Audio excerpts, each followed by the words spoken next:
The radio died in her hands.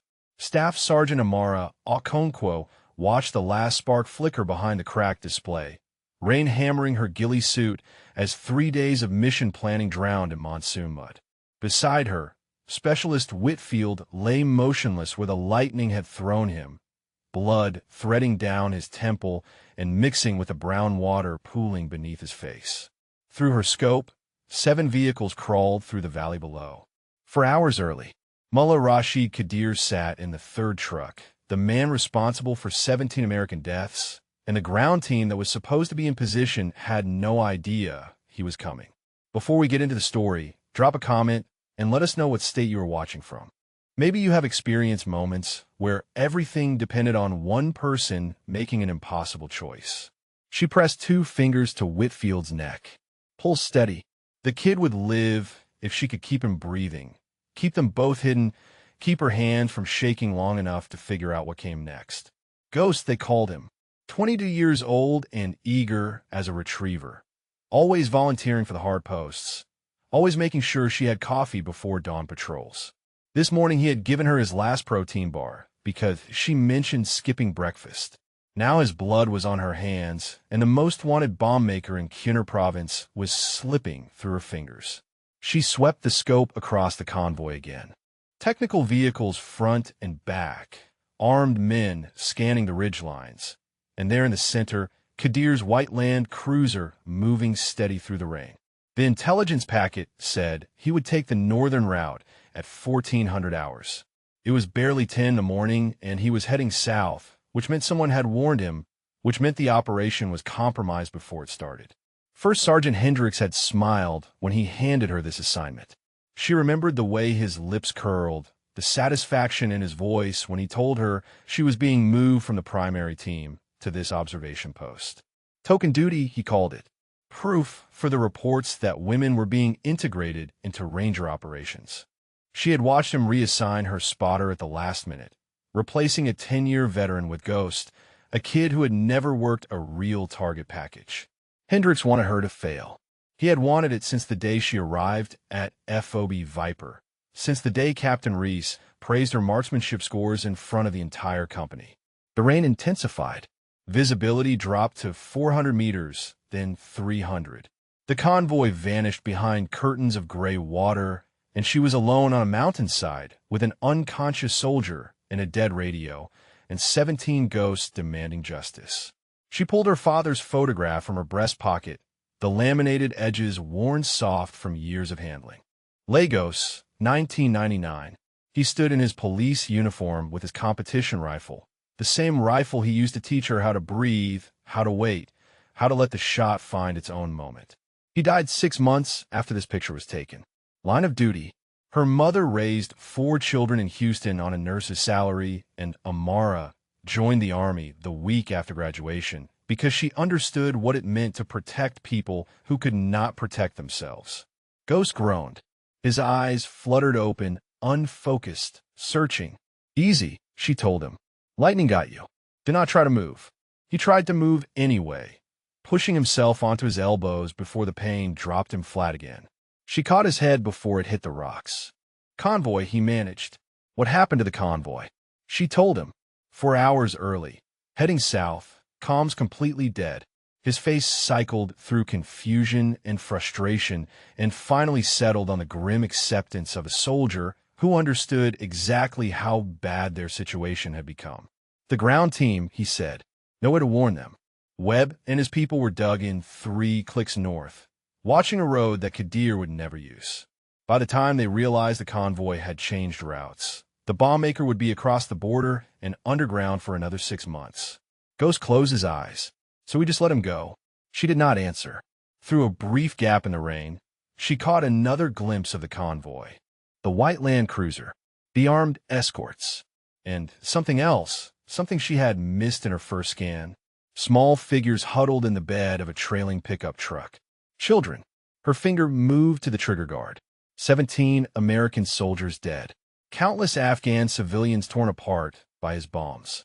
And now he traveled with children as human shields, knowing exactly what that would mean for any operator with eyes on target. She had the shot. Even through the rain, Even at this distance, she could put a round through Kadir's window. Her father had trained her for moments like this, moments when patience became its own form of violence. But the children, the rules of engagement, the silence from a radio that meant no one would ever authorize what she was about to do. "Sergeant," Ghost said. His voice was stronger now, cutting through the static in her head. "What are you thinking?" She was thinking about Hendricks and his satisfied smile. She was thinking about 17 families who would never see their soldiers come home. She was thinking about her father's voice in her memory, steady as a heartbeat, telling her that the hardest shots were never the ones that tested your aim. Her finger moved from the guard to the trigger. The convoy rolled closer. The rain fell harder. And somewhere in the valley below, a monster traveled with children in his shadow, betting his life that an American sniper would hesitate when everything depended on her rifle. She did not intend to prove him right. 6 hours earlier, the morning had started with Hendricks blocking the doorway to the briefing room. "Staff Sergeant Okonkwo," he said, loud enough for everyone inside to hear. "Glad you could find time in your schedule to join us." She had arrived 4 minutes early. He knew that. The soldiers seated at the folding tables knew it too, but none of them met her eyes as she squeezed past his shoulder and took her seat in the back row. Hendricks had a way of making facts irrelevant. He had a way of making her feel like an intruder in a house she had earned the right to enter. Captain Reese stood at the front with satellite imagery spread across the wall. "Mullah Rashid Kadir," she said. "Bomb maker. Financier. 17 confirmed American Kia linked to his network, plus an estimated 60 Afghan civilian casualties. Intelligence puts him moving through Kunar province tomorrow afternoon, taking the northern route through the valley toward the Pakistani border." She tapped the map. "Primary team inserts here at 0400. Observation post here on the eastern ridge. Ground element stages here for interdiction once we have positive identification." Hendricks raised his hand. "Captain, about the OP assignment." Reese nodded. "I am moving Okonkwo from primary to observation. Whitfield goes with her as spotter." The words landed like stones in still water.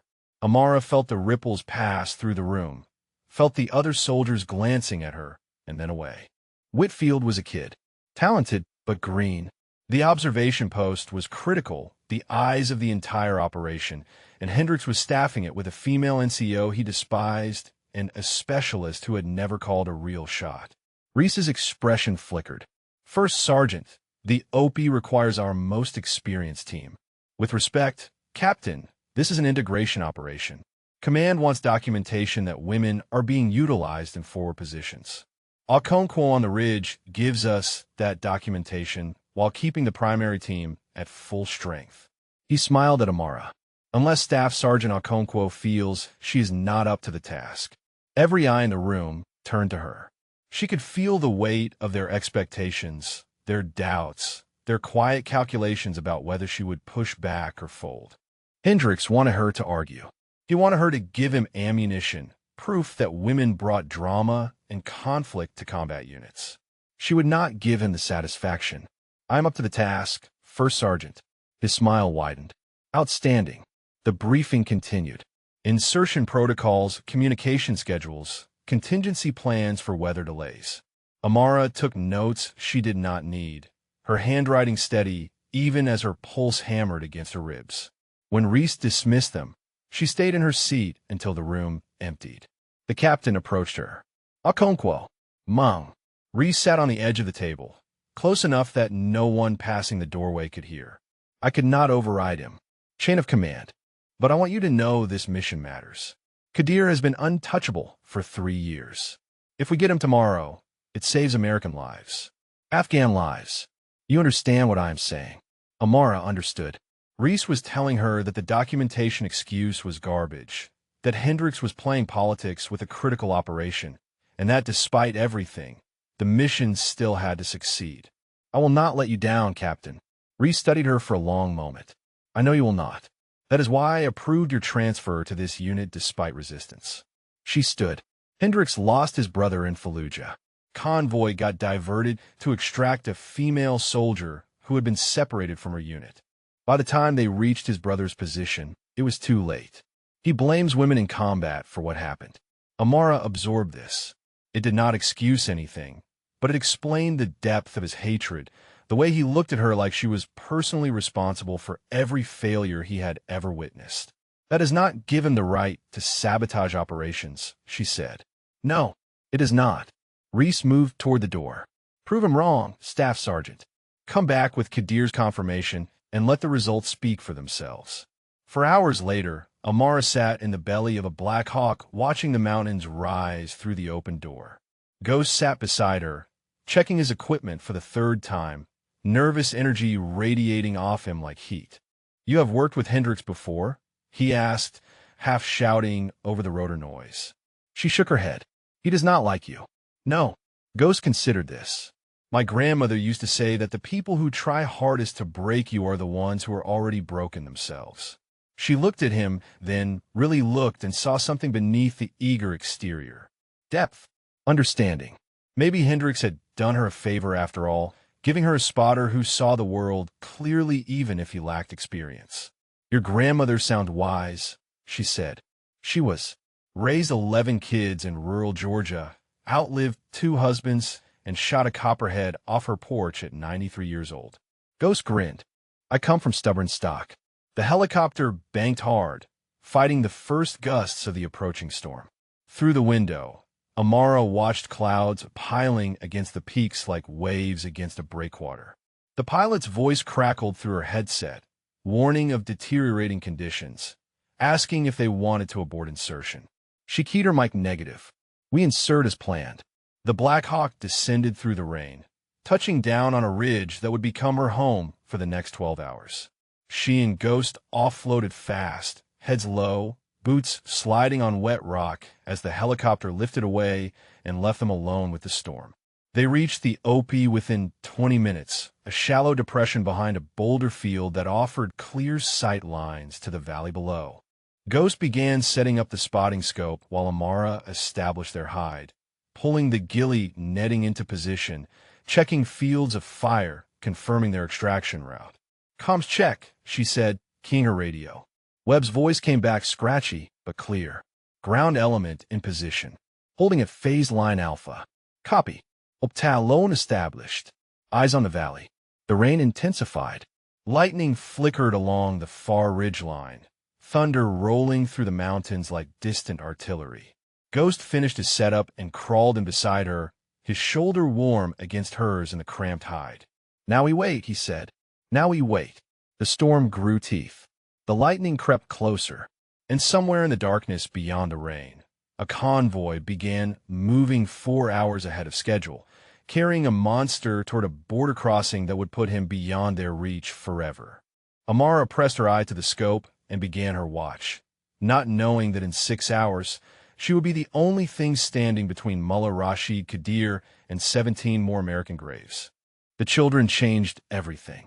Amara counted 3 of them huddled in the truck bed, small shapes wrapped in blankets against the rain. The oldest looked maybe 10 years old. They were not prisoners. They were not restrained. They sat close to armed men who passed them food and adjusted their coverings when the wind picked up. Family. Kadir was traveling with family. She pulled back from the scope and pressed her palms against her eyes. The rules of engagement were clear. Positive identification of the target. No civilian casualties. Authorization from command before any shot. She had positive identification. She had civilians directly in her line of fire. And command might as well have been on the moon for all the good her dead radio would do. Ghost pushed himself up on one elbow, wincing at the movement. Talk to me, Sergeant. What are we looking at? She told him. His face went pale beneath the blood still drying on his temple. So we cannot take the shot. I did not say that. She returned to the scope. The convoy had slowed, navigating a section of road that the rain had turned to soup. The white Land Cruiser sat 3 vehicles back, windows tinted, Kadir invisible behind the glass. Even if the children were not a factor, she would need to wait for him to exit the vehicle. She would need a clean visual confirmation at the moment of the shot. She would need a miracle. Ghost crawled up beside her, dragging his injured body through the mud to reach the spotting scope. His hands were shaking, but his voice was steady. Wind from the southeast, 8 to 10 knots. Range to convoy, 1,100 meters. Elevation change, minus 200 feet. She made the adjustments automatically, her hands knowing the work even as her mind raced through possibilities. The convoy would reach the valley floor in approximately 20 minutes. If Kadir exited the vehicle for any reason, she would have a window. If the children stayed in the truck while he moved to one of the other vehicles, she would have a window. If the storm cleared enough for her to reach Webb's team on backup frequency, she would have authorization and support and a chance at doing this right. None of those things were likely. All of them were possible. Her father used to say that hope was not a strategy, but patience was. He would sit with her for hours on the range outside Houston, waiting for the wind to settle, waiting for her breathing to slow, waiting for the moment when the shot became inevitable rather than forced. She had been 8 years old the first time she outshot him. He laughed and told her she had the gift, the ability to disappear into the space between heartbeats where nothing existed except the target and the trigger. She needed that gift now. The convoy stopped. Amara's breath caught. Through the scope, she watched armed men jumping from vehicles, weapons raised, scanning the terrain. Something had spooked them. Something had made them halt in the middle of hostile territory during a monsoon instead of pushing through to safety. "Ghost," she whispered. "What do you see?" He panned the spotting scope across the valley. Movement on the northern ridge, 200 meters below the tree line. Looks like he paused, looks like Webb's team. Her stomach dropped. Webb was supposed to be 3 clicks north, hidden, waiting for a convoy that would never come. Instead, his team was exposed on a ridgeline directly in the path of Kadir's scouts. "They do not know," she said. "They do not know the convoy changed routes." The scouts were already moving, for men with rifles working their way up the slope toward Webb's position. In 5 minutes, they would have line of sight. In 10 minutes, 6 American soldiers would be caught in a crossfire with no support and no warning. She could let it happen. She could stay hidden, stay silent, wait for the chaos to pass, and hope that Kadir continued south while his men dealt with Webb's team. The mission was Kadir. The mission was always Kadir. Webb and his people knew the risks when they signed up. Her father's photograph pressed against her chest beneath the ghillie suit. Line of duty. He had known the risks too. Amara shifted her rifle, tracking away from the convoy and toward the scouts climbing the ridge. The math was simple. 4 targets. 4 shots. She could drop them before they reached Webb's position, but the sound would carry. The convoy would know a sniper was in the area. Kadir would disappear into the mountains, and she would never see him again. 17 dead Americans. 60 dead Afghan civilians. Months of intelligence work. Years of hunting. All of it gone the moment she pulled the trigger. She pulled the trigger. The first scout dropped mid-stride, the crack of the rifle swallowed by thunder rolling across the valley. Amara cycled the bolt, acquired the second target, and fired again. 2 seconds between shots. 2 more men falling before their companions understood what was happening. The 4th scout dove behind a rock, pressing himself flat, invisible to her scope. She waited. 3 heartbeats. 5. He raised his head to search for the source of the gunfire, and she put a round through his eye. Silence. The rain hammered down. The thunder echoed. And then the convoy erupted into chaos. Ghost grabbed her arm.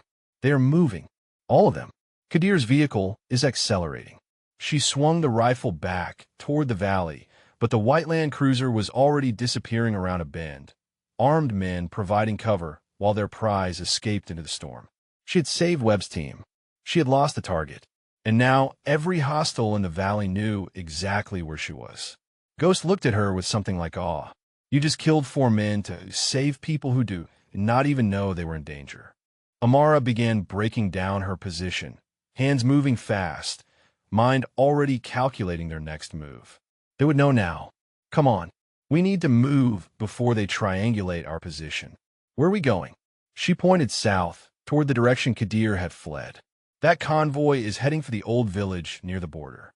If we move fast, we can cut them off." Ghost stared at her. "That is 3 clicks through monsoon terrain. I can barely walk. Then I will carry you." She meant it. He could see that she meant it. And despite everything, Despite the blood on his face and the pain in his body and the impossibility of what she was proposing, Ghost smiled. "Stubborn stock," he said.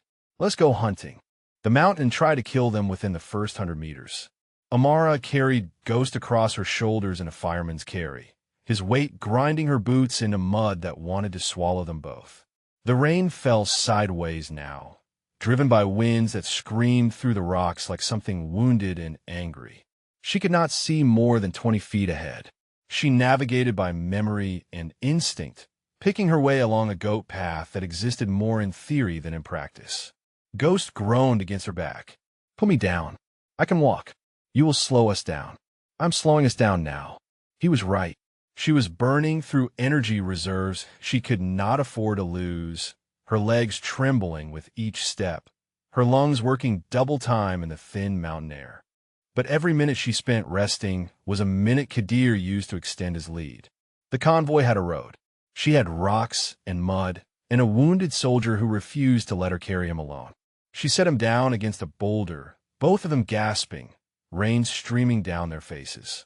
Ghost's eyes were clearer now, the concussion fog lifting enough for him to assess their situation with something approaching his usual sharpness. "How far?" he asked. "2 clicks to the intercept point. Maybe 90 minutes if we push hard." He nodded and pushed himself to his feet, swaying once before finding his balance. "Then we push hard." They moved together, Ghost leaning on her shoulder, their progress agonizingly slow but steady. The path wound through a narrow canyon where the water ran ankle-deep and the walls pressed close enough to touch. Amara kept her rifle ready, scanning the ridgelines above them, knowing that Kadir's men could be anywhere. Hendricks would call this reckless. She could hear his voice in her head, dripping with condescension. Abandoning a secure position. Pursuing a convoy through hostile terrain with no communications and no support. Emotional decision-making. Exactly what he expected from women in combat. She pushed the voice away and focused on her footing. Ghost stumbled and caught himself on her arm. "Tell me something, Sergeant. Why did you join the army?" The question surprised her. They had worked together for 3 weeks, and he had never asked anything personal. She suspected the head injury was lowering his usual restraint. "My father," she said. "He was a police officer in Lagos. Killed when I was 9. She helped him over a fallen tree, both of them breathing hard. I wanted to protect people the way he did." Ghost was quiet for a moment. "My brother is the reason I joined. He's Down syndrome. Kids used to bully him when we were growing up. I got a lot of fights defending him." He smiled weakly. "Figured I might as well get paid for it." The canyon opened onto a steep slope covered in loose scree. Amara studied the terrain, calculating angles and distances. The village where Kadir was heading sat in a valley on the other side of this ridge. If they could reach the crest before the convoy arrived, they would have the high ground. They would have another chance. "Come on," she said. "Almost there." The climb nearly broke them. Twice Ghost collapsed, and she had to drag him upright. Once the scree shifted beneath her feet, and she slid 15 meters before catching herself on a protruding root. Her hands were bleeding. Her legs burned with lactic acid, but she kept moving because stopping meant failure, and failure meant Hendricks was right, and she refused to let him be right. They reached the ridge as the storm began to ease. Below them, spread across the valley floor, the village emerged from the rain like a photograph developing in solution. Stone buildings with flat roofs. A central courtyard. And there, parked in a rough circle around what looked like a meeting hall, the convoy. Ghost dropped beside her, pulling out his spotting scope with shaking hands. They stopped. Why did they stop? Amara settled behind her rifle and began scanning. The answer revealed itself within seconds. More vehicles in the courtyard. More armed men. This was not just a transit point. This was a meeting. She counted at least 30 fighters moving between buildings, carrying crates, setting up defensive positions. Kadir's white Land Cruiser sat near the meeting hall, empty now, its passenger somewhere inside. And there, gathered around a table visible through an open window, a cluster of men who moved with the authority of commanders. Ghost whistled low. That is not just Kadir. That is half the Taliban leadership in Kunar province. Amara felt the weight of the moment settle onto her shoulders. One target had become many. A simple kill mission had become an opportunity to decapitate an entire network. And she was still alone on a mountainside with no communications, no authorization, and no idea if anyone would ever know what she found here. She began documenting with the camera built into her scope. Click. A face she recognized from intelligence briefings. Click. Another. Click. Crates being unloaded that looked like weapon shipments. Click. Maps spread across tables, showing positions she could not quite read. Ghost suddenly stiffened beside her. Sergeant. Third window from the left. Tell me I'm seeing things. She panned to where he indicated. A man stood in the window, speaking into a satellite phone, gesturing with his free hand. He wore civilian clothes, but his bearing was military. American military. She knew it in her bones before she even saw his face. He turned toward the light. Amara stopped breathing. She knew him. She had seen him at FOB Viper, walking the corridors like he belonged there, sitting in briefings she had attended, nodding along while Captain Reese outlined operations that this man had apparently been feeding directly to the enemy. Ghost's voice came out strangled. Is that who I think it is? Sergeant First Class Arthur Klein, she said. Intelligence liaison. He has been a Viper for 8 months.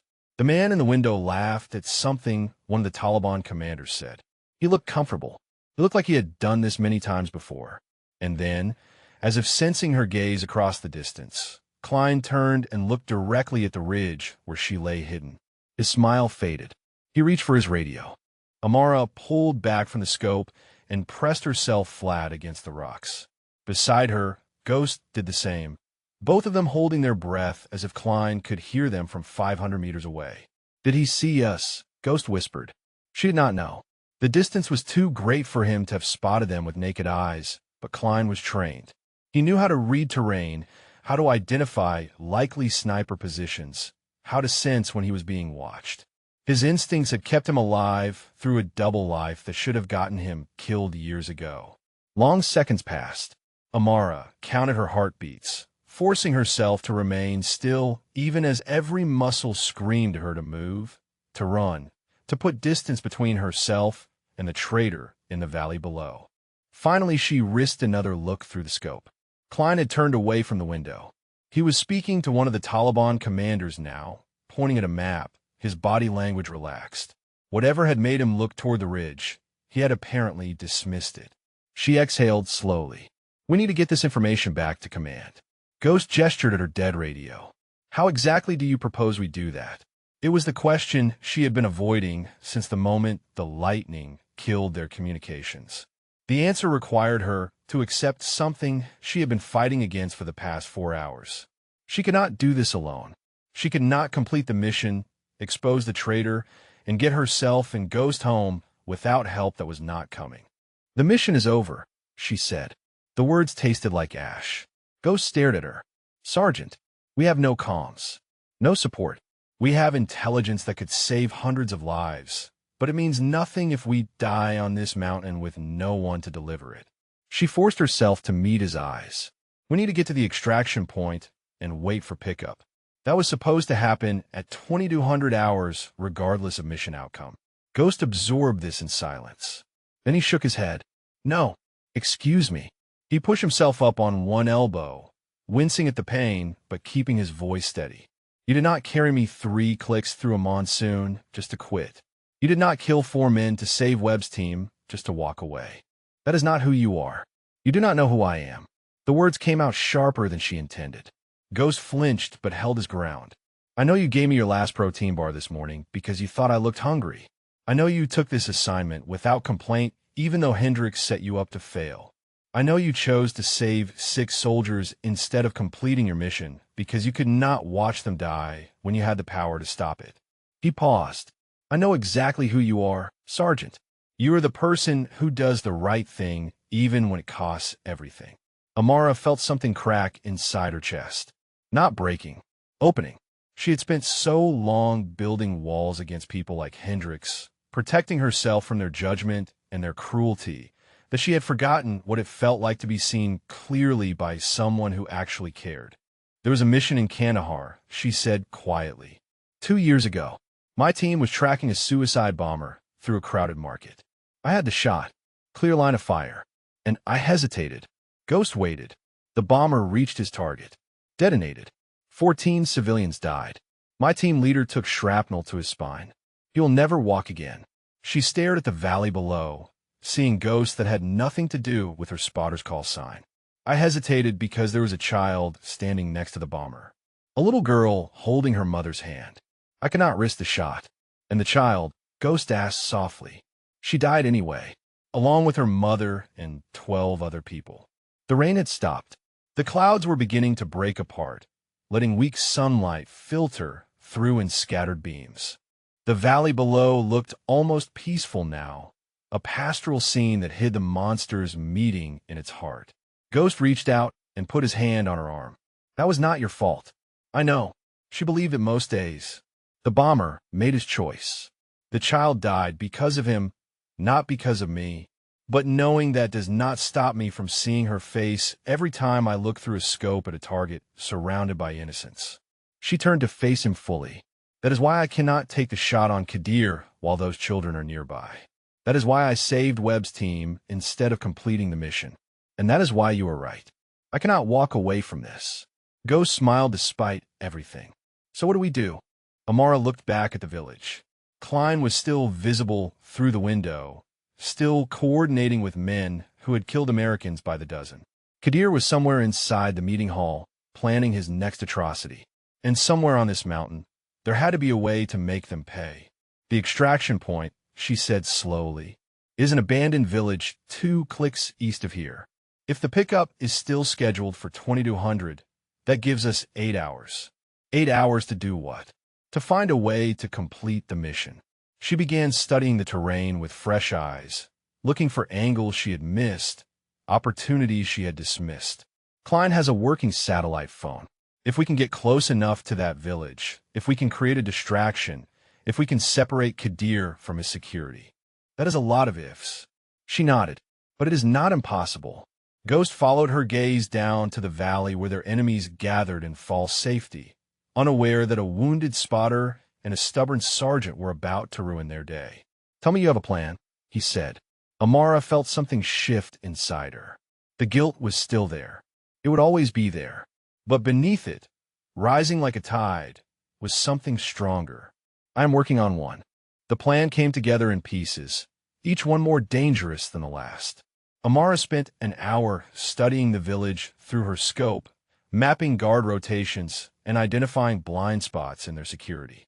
The Taliban fighters moved with the casual confidence of men who believed themselves untouchable. They had lookouts on the rooftops, but the lookouts were watching the roads, not the mountains. They expected threats to come from vehicles and drones, not from a single sniper crawling through the mud. Ghost documented everything she called out, scratching notes on a waterproof pad with hands that had finally stopped shaking. His head wound had clotted, and his focus was returning, though she caught him wincing whenever he moved too quickly. The meeting hall has 2 exits, she said. Main door facing the courtyard. Rear door opening onto an alley that leads to the western edge of the village. If I can get to that ridge, she pointed to a rocky outcropping 300 meters closer to the village, I will have line of sight on both exits. And Klein. She adjusted her scope. Klein is in the building adjacent to the meeting hall. 2nd floor. He has been on that satellite phone for the past 30 minutes. Probably coordinating logistics for whatever they are planning next. Ghost looked up from his notes. If we take out Klein first, we lose any chance of exposing him. Dead traitors do not confess. He was right.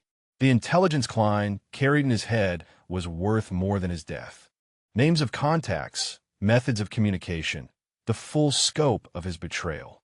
Killing him would feel satisfying, but it would leave the rod in place, allow whoever had recruited him to find another asset and continue the damage.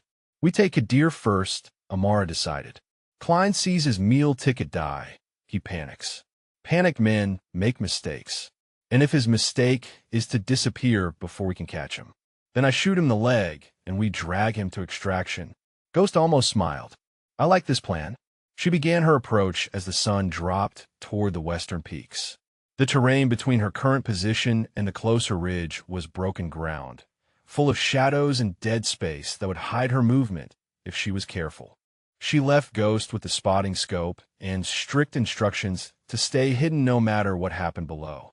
The crawl took 40 minutes. 40 minutes of pressing her body into cold mud, of freezing every time a guard's gaze swept in her direction, of controlling her breathing so completely that she felt more like a stone than a person.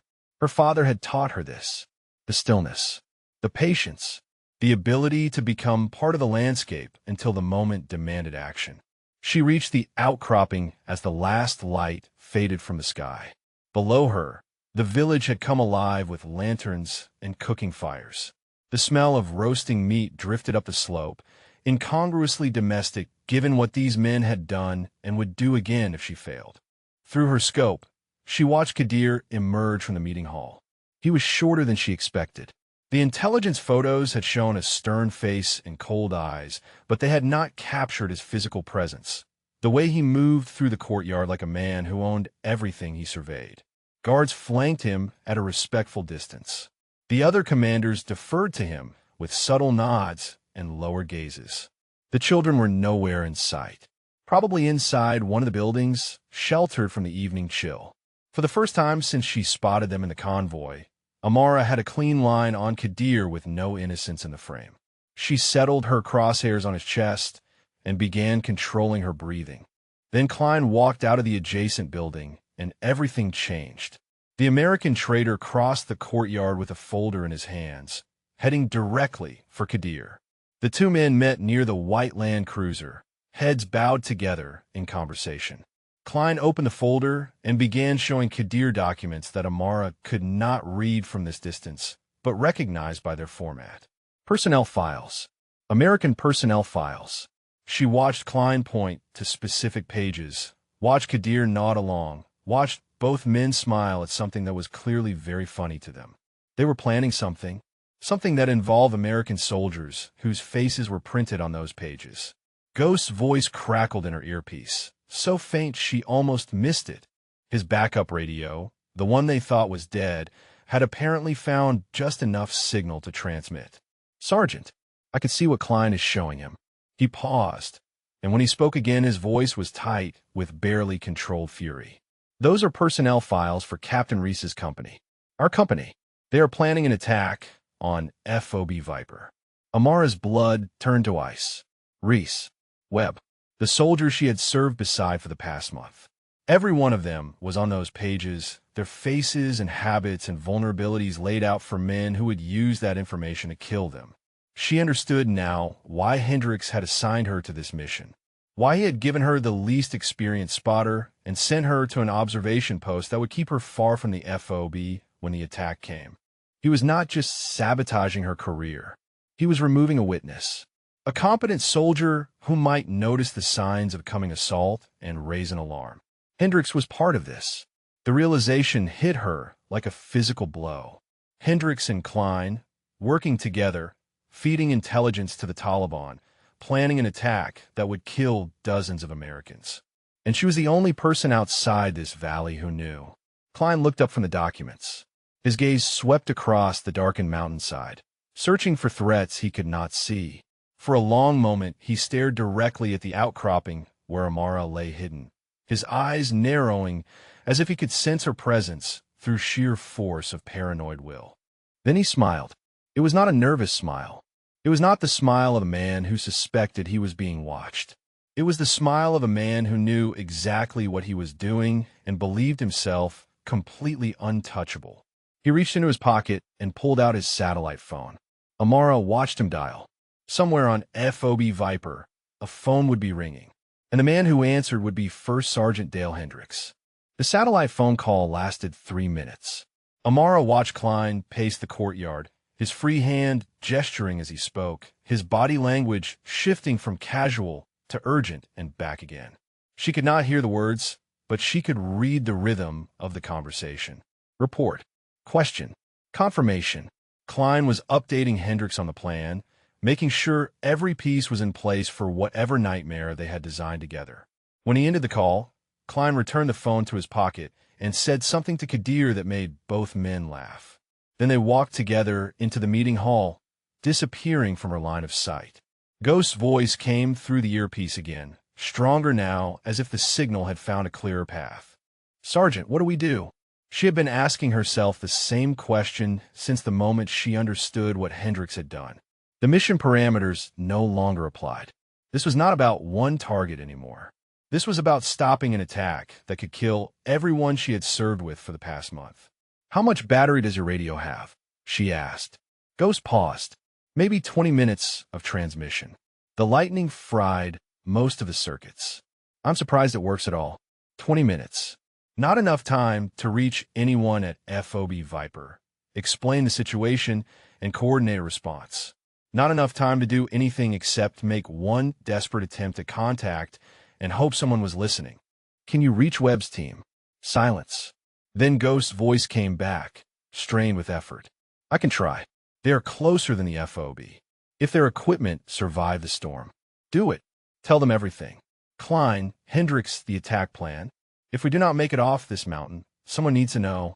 She heard Ghost begin transmitting, his voice a low murmur in her earpiece as he repeated the information over and over, hoping the fragments would reach friendly ears. While he worked, Amara returned her attention to the village below. The guards had settled into their nighttime routine. From men on the rooftops to patrolling the perimeter, the rest gathered around fires in the courtyard, sharing food and conversation. They were relaxed, confident, completely unaware that death was watching them from the darkness above. Amara calculated angles and distances, working through the sequence she would need to execute. Kadir first, the moment he emerged from the meeting hall. Then the guards on the nearest rooftop before they could respond. Then Klein, wounded if possible, killed if necessary. The whole thing would take less than 10 seconds if she was perfect. She had never been perfect. No one was. But tonight she would have to come close. Ghost's transmission ended. "I got through," he said. "Partial signal, heavy static, but Webb acknowledged. He knows." Relief washed through her, brief and bittersweet. Even if she failed, even if Klein escaped and the attack on Viper proceeded, at least Webb would have warning. At least some of her people might survive. "Now I'll get to the extraction point," she told Ghost. "I will meet you there." "Negative. That is an order, specialist." "With respect, Sergeant, no." His voice was steady despite the pain she knew he was feeling. "You carry me through a monsoon. You saved my life twice today. I'm not leaving you alone on this mountain." She wanted to argue. She wanted to pull rank and force him to safety, to remove at least one variable from the impossible equation she was trying to solve. But she understood something about Ghost now that she had not understood before. He was not following her out of duty or obligation. He was following her because he believed in what she was doing, and that kind of loyalty could not be commanded away. "Fine," she said, "but stay hidden. If this goes wrong, you're the only witness left. It will not go wrong." She wished she shared his confidence. The minutes crawled past. Amara lay motionless on the outcropping, her rifle steady, her breathing controlled, her eyes fixed on the door of the meeting hall. The fires in the courtyard burned lower. The guards grew more complacent. And still Kadir remained inside, discussing atrocities with men who shared his appetite for American blood. She thought about her father during the long wait. Not the way he died, but the way he lived. The pride he took in his uniform, in the oath he swore to protect the innocent. He would have understood what she was doing tonight. He would have been proud. She thought about her mother, raising 4 children alone in a country that was not her own, working double shifts at the hospital so her kids could have opportunities she never had. Amara had not called her in 3 weeks. If she died tonight, her mother would receive a folded flag and a letter full of words that meant nothing. She thought about Ghost, wounded and loyal, refusing to leave her side even when leaving was the smart choice. She had known him for 3 weeks, and he had become the closest thing to a friend she had found in years of service. She thought about Hendricks, his satisfied smile, his quiet sabotage, his willingness to sell his own people to the enemy. She thought about the soldiers at FOB Viper who trusted him, who followed his orders, who had no idea that their first sergeant was a traitor plotting their deaths. The door of the meeting hall opened. Amara's thoughts evaporated. Her world narrowed to the crosshairs of her scope and the figures stepping into the firelight below. Kadir emerged first, flanked by two bodyguards. Behind him came Klein, still carrying the folder of personnel files, still wearing that untouchable smile. She settled her breathing, found her center, let the world fall away until nothing existed except the target and the trigger and the space between heartbeats where her father had taught her to live. Kadir stopped in the courtyard to light a cigarette. Amara exhaled slowly and began to squeeze. The rifle kicked against her shoulder, and Mullah Rashid Kadir dropped. The cigarette tumbled from his fingers, still lit, trailing sparks as it fell. His bodyguards froze for a half-second that cost them everything. Amara cycled the bolt and fired again, dropping the man on his left. Cycled and fired. The man on his right spun and collapsed. 3 shots, 3 kills. Less than 4 seconds. The courtyard erupted into chaos. Men screamed and dove for cover, scrambling for weapons they had left leaning against walls and stacked beside cooking fires. The rooftop guards swung their rifles toward the mountains, searching for muzzle flash, but Amara had already shifted position, rolling 3 meters to her right before settling behind a new rock. Klein stood frozen in the doorway of the meeting hall, the folder of personnel files clutched to his chest like a shield. His eyes were wide, scanning the darkness, his mouth open in a shout that Amara could not hear over the ringing in her ears. She centered her crosshairs on his right thigh and squeezed the trigger. The round took him just above the knee. He crumpled, screaming now, the folders scattering pages across the bloody ground. 2 fighters rushed to drag him back inside, but Amara dropped one of them before they reached him. The other grabbed Klein under the arms and hauled him through the doorway, leaving a dark smear on the stone. Return fire began crackling up the mountainside. Bullets sparked off rocks and whined through the air around her position. The shooters were firing blind, spraying the ridgeline with automatic weapons, hoping to hit something in the darkness. Amara pressed herself flat and waited for the first magazine changes. Ghost's voice burst through her earpiece.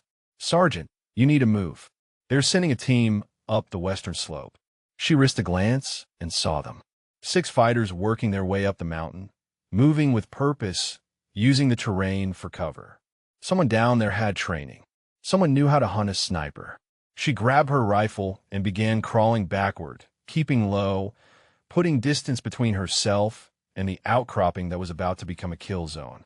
The fighters below had found their courage now, organizing into fire teams, coordinating their search. She had maybe 5 minutes before they triangulated her position. "Ghost," she transmitted. "Fall back to the extraction point. I will meet you there." "Negative. I am moving to support." She wanted to argue, but there was no time. The hunting party was closing fast, and she needed to focus on survival. She reached a shallow gully and dropped into it, using the depression to mask her movement as she worked her way north along the ridge. Behind her, the village was a hornet's nest. Lanterns bobbed through the darkness as search parties fanned out.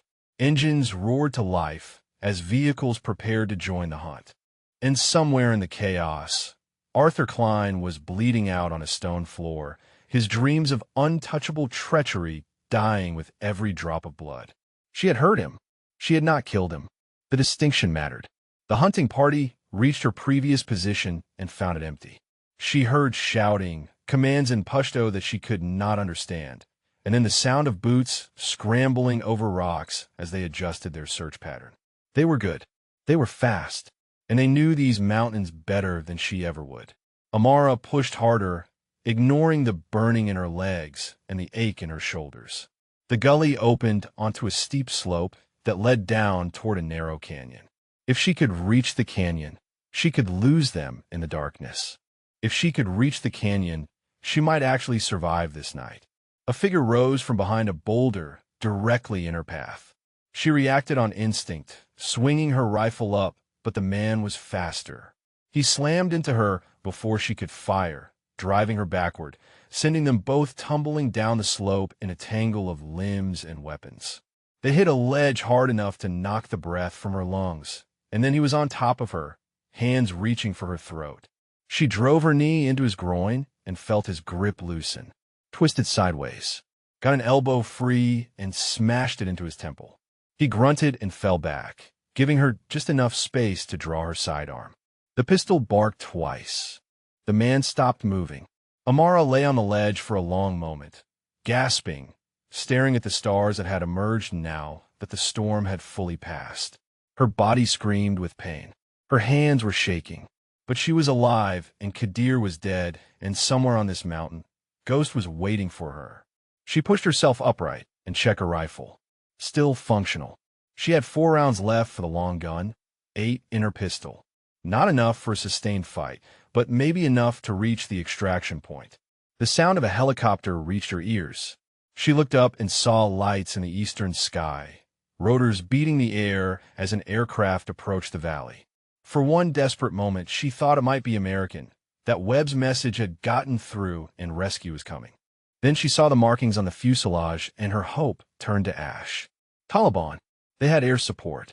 Somehow, impossibly, they had a helicopter. Ghost's voice crackled through the static. "Sergeant, I see it. That is not ours." "No," she agreed. "It is not." The helicopter swept over the village, searchlight blazing, illuminating the mountainside in harsh white light. Amara pressed herself into a crevice and held her breath as the beam passed within meters of her position. The light moved on, searching, hunting, and she knew with cold certainty that it would find her eventually. Then another sound reached her ears, distant but growing. More rotors, more aircraft, coming from the west. Ghost's voice again, wonder breaking through the fear. "Sergeant, those are Black Hawks." "Webb," she breathed. "He got through. He actually got through. The cavalry was coming. She just had to survive long enough to meet them." The Black Hawks came in low and fast, rotors screaming, door gunners opening fire on the Taliban positions below. Amara watched from her crevice as tracer rounds stitched across the village, scattering the fighters who had been hunting her moments before.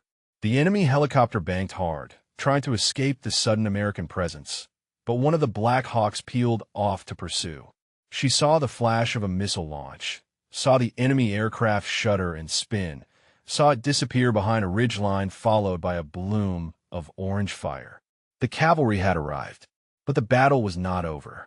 Ghost's voice came through her earpiece, clearer now that the Americans had brought their communications equipment into range. "Sergeant, I have visual on you. Friendly forces are landing at the extraction point. Can you make it?" She assessed her body. Bruised ribs from the fall, abraded hands from the crawl, exhaustion that went bone deep. But nothing was broken. Nothing would stop her from finishing this. "On my way," she transmitted. "What about Klein?" Ghost paused. "Unknown. He was dragged inside after you shot him. The building took fire during the assault, but I cannot confirm whether he is still inside." Amara made a decision that surprised her even as she made it. She changed direction, moving not toward the extraction point, but back toward the village. "Sergeant," Ghost said, alarm creeping into his voice. "What are you doing? Klein has intelligence we need. Names, methods, the full scope of Hendricks' network. If he dies in that building, the rot stays in place. The American forces are clearing the village. Let them handle it." She kept moving. "They do not know what he looks like. They do not know he is one of ours. If he is still alive, he will try to blend in with the wounded. He will talk his way onto an evacuation bird and disappear." Ghost was silent for a long moment. Then his voice came back, resigned and almost amused. "I am on your 6. Try not to get shot before I catch up." The village was chaos. Black Hawks circled overhead, pouring suppressive fire into pockets of resistance. American soldiers moved through the streets in fire teams, clearing buildings, securing prisoners. Bodies lay in the courtyard where Amara had dropped them, Kadir's white shirt stained dark with blood. She approached from the north, staying low, using the shadows. A soldier spotted her and raised his weapon, then lowered it when he saw her uniform. "Friendly," she called out. "Staff sergeant Okonkwo, Optalon." The soldier nodded and waved her through. She moved past him toward the building where she had last seen Klein. The structure was partially collapsed, one wall blown inward by what looked like a grenade strike. She picked her way through the rubble, rifle up, scanning every corner.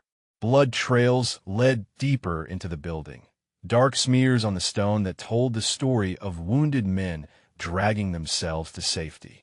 She found 2 Taliban fighters dead in a back room, killed by American fire that had punched through the windows. No sign of Klein.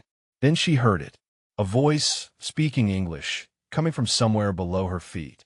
She searched the room until she found the trapdoor, hidden beneath a torn carpet. The voice was clearer now, desperate, pleading. I am an American. I am Sergeant First Class Arthur Klein, U.S. Army Intelligence. I need medical evacuation. I am wounded. Please, I am an American. Amara lifted the trapdoor and pointed her rifle down into the darkness. Klein lay at the bottom of a shallow cellar, his leg wrapped in a bloody tourniquet, his face pale with shock and blood loss. When he saw her silhouette against the dim light above, his expression cycled through hope and confusion and finally settled on recognition. You, he breathed, the woman from Viper. She descended the ladder one-handed, keeping her weapon trained on him. Staff Sergeant Okonkwo. We met at a briefing 3 weeks ago. You probably do not remember. His eyes darted to her rifle, calculating distances, assessing his options. He was wounded, but he was not finished. She could see his hand inching towards something hidden beneath his body. I would not, she said quietly. He froze. I watched you hand American personnel files to Mullah Rashid Qadir. I watched you coordinate an attack on FOB Viper with a man who murdered 17 of our soldiers. She stepped closer, close enough to see the sweat beading on his forehead. You're going to tell me everything about Hendricks. Every contact, every payment, every piece of intelligence you sold to the enemy. Klein laughed. It was a wet, ugly sound. You think anyone will believe you? A female NCO with a grudge against her first sergeant, making accusations against a decorated intelligence officer. He shook his head. I will be evacuated, treated, and back at my desk within a week. You will be court-martialed for abandoning your post. Amara smiled. It was not a kind smile. Ghost, she said into her radio. Did you get all that? Klein's face went white. Ghost's voice came back, loud enough for Klein to hear. Every word, Sergeant, already transmitting to Captain Reese. The traitor's hand shot toward his hidden weapon. Amara kicked it away before his fingers could close around it, a compact pistol that skittered across the cellar floor. She planted her boot on his wounded leg and pressed down just enough to make him scream. You were saying something about court-martial, she said. Please continue. Klein did not continue.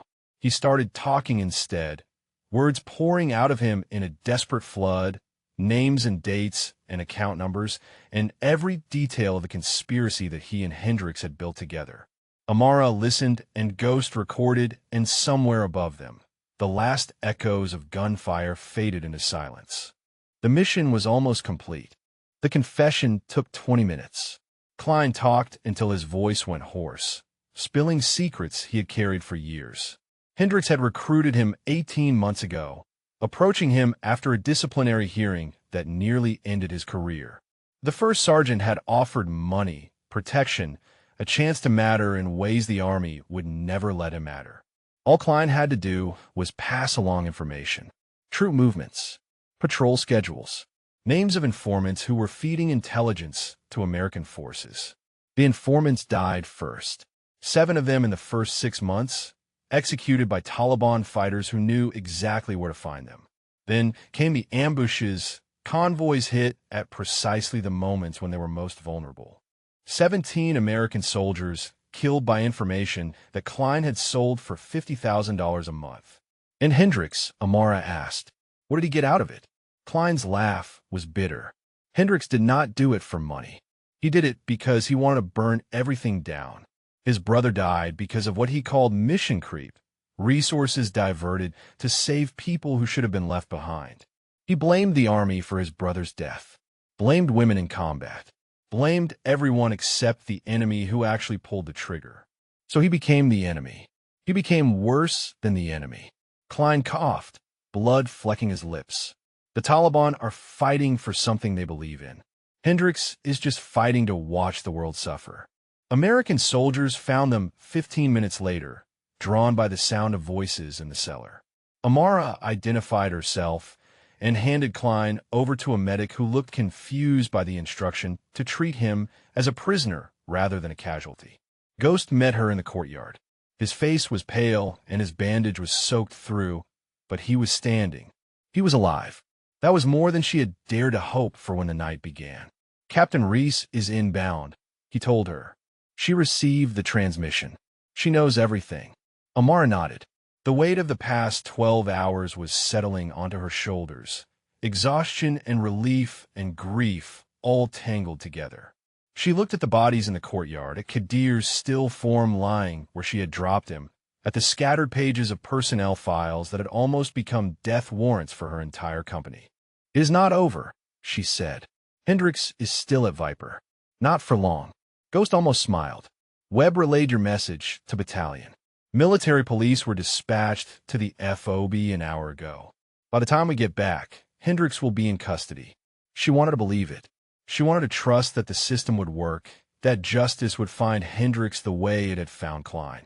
But she had seen too much tonight to take anything on faith. "I need to be there," she said. "I need to see it."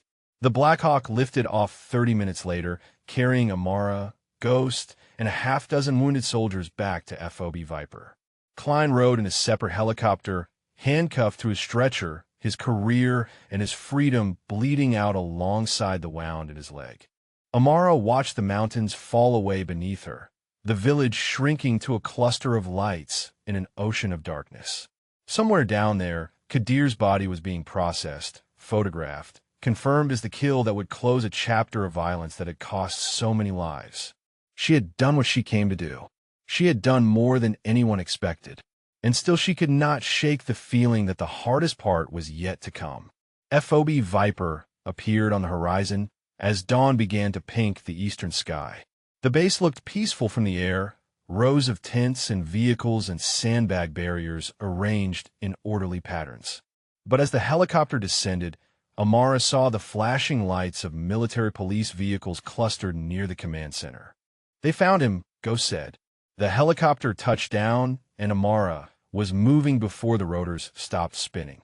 She crossed the tarmac at a pace just short of running, ignoring the medics who tried to intercept her, ignoring the soldiers who called her name. She reached the command center as two MPs emerged with Hendricks between them. He was handcuffed. His uniform was disheveled, but his eyes, when they found hers across the distance, still held that familiar contempt, that unshakable belief in his own superiority. He smiled at her. Even now, even caught, even finished, he smiled. "Okonkwo," he said as they drew closer. "I should have known. Token soldier saves the day. They will probably give you a medal." She stopped directly in his path, forcing the MPs to halt. 17 soldiers, she said quietly. 17 families who will never see their people come home. "And you smile." "I smile because nothing changes." Hendricks leaned toward her, his voice dropping to a whisper. "They will court-martial me. They will lock me away. But the next Hendricks is already out there, watching women like you fail upward while real soldiers get left behind to die. You did not fix anything tonight. You just put a bandage on a wound that will never heal." Amara held his gaze. She thought about all the things she could say, all the arguments she could make, all the ways she could try to reach whatever broken thing lived inside him. Instead, she stepped aside and let the MPs take him. Some wounds were not hers to heal. Some people were not hers to save. Ghost appeared at her shoulder, watching Hendricks disappear into a waiting vehicle. "You okay?" Amara took a breath. The sun was rising. The mission was over. And somewhere on this base, Captain Reese was waiting to hear her report. "I will be," she said. Eventually. The debrief lasted 6 hours. Amara sat in Captain Reese's office and told the story from the beginning. The monsoon, the lightning strike, the dead radio. Every decision she had made from the moment communications failed until the moment she handed Klein over to the medics. She held nothing back, not even the parts that made her look reckless or insubordinate. When she finished, Reese was quiet for a long time. "You abandoned your observation post," the captain finally said. "You engaged enemy targets without authorization. You pursued a convoy through hostile terrain with a wounded soldier and no support. She paused. You also killed the most wanted bomb maker in Afghanistan, exposed a traitor who had been operating undetected for 18 months, and prevented an attack that would have killed dozens of American soldiers. Amara said nothing. There was nothing to say. Reese leaned back in her chair. Hendricks is talking. Not as much as Klein, but enough. We have identified 3 other assets in his network, all of them now in custody. The intelligence you gathered from that village has given us actionable targets across 2 provinces. She shook her head slowly. You were supposed to sit on a ridge and watch a road. Instead, you dismantled an entire enemy operation. I did what the mission required, ma'am. You did what the mission required. Reese stood and walked to the window, looking out at the base that had nearly become a graveyard. I have been in the Army for 22 years. I have seen soldiers do extraordinary things under impossible circumstances. What you did last night ranks with the best of them. Amara felt something loosen in her chest. She had not realized how tightly she had been holding herself until that moment, bracing for criticism that was not coming. There will be an investigation, Reese continued. There always is when shots are fired and bodies hit the ground. But I want you to know that I will be recommending you for the Bronze Star with Valor Device. And I will be personally ensuring that your record reflects the full scope of what you accomplished. Thank you, ma'am. Reese turned back to face her. Do not thank me.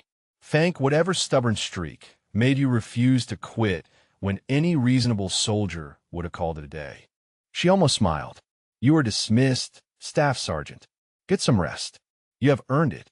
Amara left the command center and stepped into morning sunlight that felt too bright after the darkness of the past 24 hours. The base was buzzing with activity, soldiers moving with purpose, vehicles coming and going. Word had spread about the night's events. She felt eyes tracking her as she walked, heard whispers that stopped when she drew near. Ghost found her outside the aid station where he had finally agreed to let the medics examine his head wound. They had shaved a patch of his hair to stitch the gash, leaving him looking lopsided and vaguely surprised. You look terrible, she told him. You should see the other guy. He fell on a step beside her. Actually, you did see the other guy. You shot him. She almost laughed. It came out as something closer to a cough, her body too exhausted to manage real humor. They walked in comfortable silence toward the barracks, passing soldiers who nodded respectfully, who stepped aside to let them pass. The base felt different now, or maybe she was the one who felt different. Webb's team was waiting outside her quarters. 6 soldiers, mud-stained and tired, standing in a loose formation that snapped to attention when they saw her approaching. Webb himself stepped forward, his weathered face unreadable. Staff Sergeant Okonkwo, he said formally. Sergeant First Class Webb. He held her gaze for a long moment. Then his expression cracked into something that might have been a smile. My team is alive because of you. We were sitting ducks on that ridge, and we never even knew it. He extended his hand. I owe you a debt I cannot repay. She took his hand. You do not owe me anything. We're on the same side. Webb shook his head. I was not always sure of that. Hendricks had a lot of us convinced that women in combat units were a liability. That you were here to check a box, not to fight. He released her hand. I was wrong, and I am sorry. The other soldiers murmured agreement. One by one, they stepped forward to shake her hand, to offer thanks, to acknowledge what she had done. These were men who had doubted her, who had looked at her with skepticism and suspicion. Now, they looked at her with respect. When the last of them had gone, Ghost let out a low whistle. You know what just happened, right? Amara watched Webb's team disappear around a corner. I saved their lives. They said thank you. No. Ghost shook his head. You just became a legend. By tomorrow, every soldier on this base will know your name. By next week, every soldier in the province. He grinned despite his stitches. Staff Sergeant Amara Okonkwo, the woman who killed Kadir, caught a traitor, and saved an entire company. They're going to be telling this story for years. She thought about that. The weight of it. The responsibility. I just did my job, she said quietly. Ghost put his hand on her shoulder. That is what legends always say. He left her at her quarters with a promise to check on her later. Amara stepped inside and closed the door behind her, finally alone for the first time in what felt like forever. Her father's photograph was still in her breast pocket, creased and damp but intact. She pulled it out and studied his face, the pride in his eyes, the rifle in his hands. "I did it," she whispered. "I did what you taught me." The photograph did not answer. It never did. But for the first time in years, Amara felt like she did not need it to. She lay down on her bunk and closed her eyes. Sleep came fast and deep and free of nightmares. 3 weeks later, Amara stood at attention in a ceremony hall at Bagram Air Base. The room was filled with soldiers in dress uniforms. Officers and enlisted personnel gathered to witness something that most of them had only heard about in whispered conversations. General Catherine Dawes, commanding officer of Regional Command East, stood at the podium with a small blue box in her hands. Staff Sergeant Amara Okonkwo, the general read from the citation, distinguished herself by exceptionally valorous conduct in the face of hostile enemy forces in Kunar Province, Afghanistan. When communications failed and her observation post was compromised, Staff Sergeant Okonkwo demonstrated extraordinary courage, initiative, and tactical skill. Her actions directly resulted in the elimination of a high-value target responsible for numerous American casualties, the exposure and capture of enemy collaborators within U.S. forces, and the preservation of American lives who would otherwise have been lost to enemy action. Amara kept her eyes fixed on the wall behind the general, her face neutral, her breathing steady. She had learned long ago how to stand still while the world moved around her. General Dawes stepped forward and pinned the Bronze Star with its V device to Amara's chest. The metal was cold through the fabric of her uniform. "The Army is proud of you, Staff Sergeant." The general's voice dropped so only Amara could hear. "And between us, you scared the hell out of some people who needed scaring. Keep doing that." "Yes, ma'am." The ceremony concluded with applause that Amara barely heard. She shook hands with officers whose names she would not remember, accepted congratulations from soldiers she had never met, smiled until her face ached from the effort. Ghost found her afterward, standing outside the ceremony hall in the harsh Afghan sunlight. His head wound had healed to a thin pink scar that his hair was slowly covering. He looked healthier than she had ever seen him. "How does it feel?" he asked. "Being a hero?" She considered the question. "Uncomfortable, like wearing someone else's uniform." Ghost laughed. "That sounds about right." He reached into his pocket and pulled out a folded piece of paper. "I have something for you. Orders came through this morning." She took the paper and unfolded it. The words blurred for a moment before snapping into focus. Reassignment. Fort Benning, Georgia. Instructor cadre for the Army's new gender integration training program. She would be teaching the next generation of female soldiers how to survive and succeed in combat roles. "They want me to train others," she said slowly. "They want you to create more soldiers like yourself." Ghost grinned. "Personally, I think one of you is terrifying enough. But apparently the Army disagrees." Amara read the orders again. Fort Benning was a long way from Afghanistan, a long way from the mountains where she had proven herself. Part of her wanted to stay, to keep fighting, to finish what she had started. But another part of her understood that the fight had changed. Hendricks was awaiting court-martial. Klein had been transferred to a military prison to await trial. The network they had built was dismantled, its assets arrested or eliminated. The war would continue, but her role in it had evolved. "When do I leave?" she asked. "End of the week." Ghost's smile faded slightly. "I'm going to miss you, Sergeant. You taught me more in 3 weeks than I learned in 2 years of training. You taught me some things, too." "Like what?" "Like the value of stubborn stock." He laughed again, and this time she laughed with him. It felt good. It felt like something she had not allowed herself in a very long time. That evening, Amara called her mother.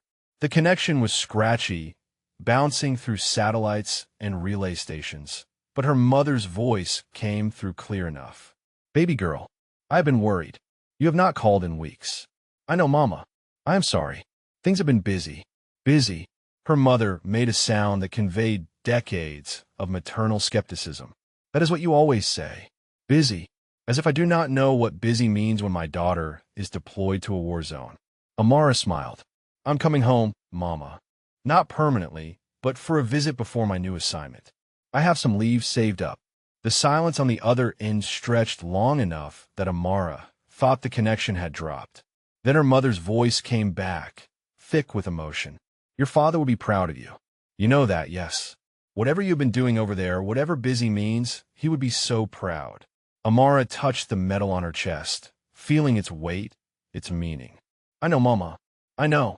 She flew out of Afghanistan 5 days later, watching the mountains disappear beneath the clouds for what she suspected would be the last time. Ghost was at the airfield to see her off, along with Webb and his team, along with Captain Reese, along with dozens of soldiers who had heard the story and wanted to shake the hand of the woman who lived it. The flight was long and quiet. Amara slept most of the way, her dreams filled not with nightmares, but with images of her father teaching her to shoot, of Ghost grinning through his pain, of monsoon rain falling on mountains that had tried to kill her and failed. She landed at Fort Benning on a Tuesday morning. The Georgia heat hit her like a wall as she stepped off the plane, so different from the thin mountain air she had grown accustomed to. A young private was waiting to drive her to her new quarters. He looked at the ribbon on her chest, and then at her face, recognition dawning in his eyes. Staff Sergeant Okonkwo, he said. I heard about what you did. Everyone has. She climbed into the vehicle. What did you hear? That you killed a terrorist leader with no communications and no support. That you caught a traitor and stopped an attack on your own base. That you carried a wounded soldier through a monsoon and still completed the mission. He shook his head in admiration. Is it true? Amara thought about everything that had happened. The fear and the pain and the moments when she had wanted to quit. The weight of the rifle in her hands and the faces of the men she had killed. The sound of Ghost's voice in her earpiece, steady and loyal. The look in Hendrick's eyes when he realized he had lost. Most of it, she said finally. The rest makes a better story than reality. The private drove her across the base to a building marked Instructor Cadre. Inside, a classroom full of female soldiers waited, their faces young and eager and uncertain. Amara walked to the front of the room and looked at them. Future sergeants, future officers, future legends, if they had the courage to become what the Army needed them to be. She thought of her father. She thought of Ghost. She thought of the monsoon and the rifle and the mission she had completed alone. Then she began to teach. If you connected with this story, drop a comment and let us know what resonated with you. Tell us about your favorite moment, or share if you know someone who showed courage when everything was against them.